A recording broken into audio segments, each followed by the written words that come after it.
Ika rumah raya weh.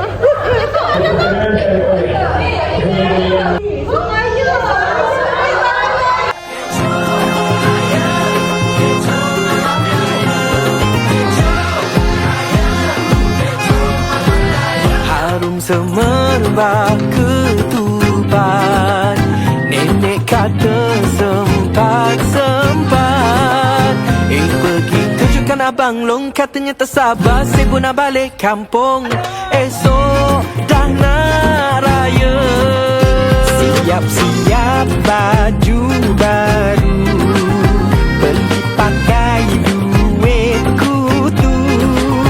Bila nak masuk kereta, semua sedia, jalan panjang berjela. Esok dah nak raya, kecoh raya, kecoh malam raya, kecoh raya, semua dah huru hara, riuh rendah seluruh keluarga, gaduh-gaduh pakai baju apa yang meriah, kecoh-kecoh malam raya. Jangan lambat, besok kita dah nak raya. Adik panggil alang, suruh siap bakal lemang. Tolong kacau rendang, semua tak nampak bayang. Cepatlah menolong, janganlah termenung, sibukkan baju kurung. Esok dah nak raya, kecoh raya, kecoh malam raya, kecoh raya, semua dah huru hara, riuh rendah seluruh keluarga, gaduh-gaduh pakai baju apa yang meriah, kecoh-kecoh malam raya. Jangan lambat, besok kita dah nak raya.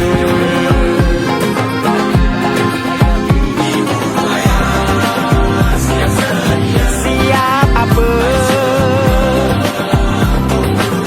Duit tak ada, tak sabar apa? Nak beraya, jumpa semua, esok nak raya, kecohnya raya.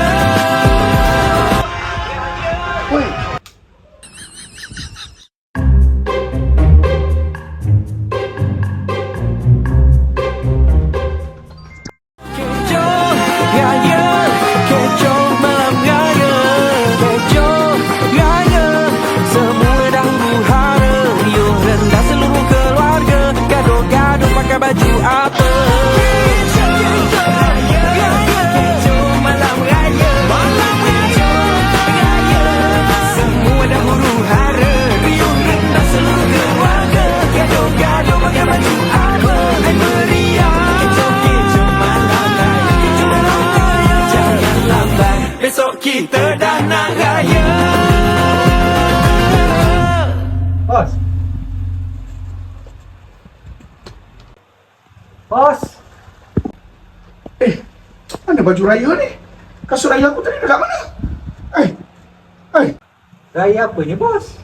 Baru 1 Ramadan hari ni. Apa? Oh, mimpi ke aku ni?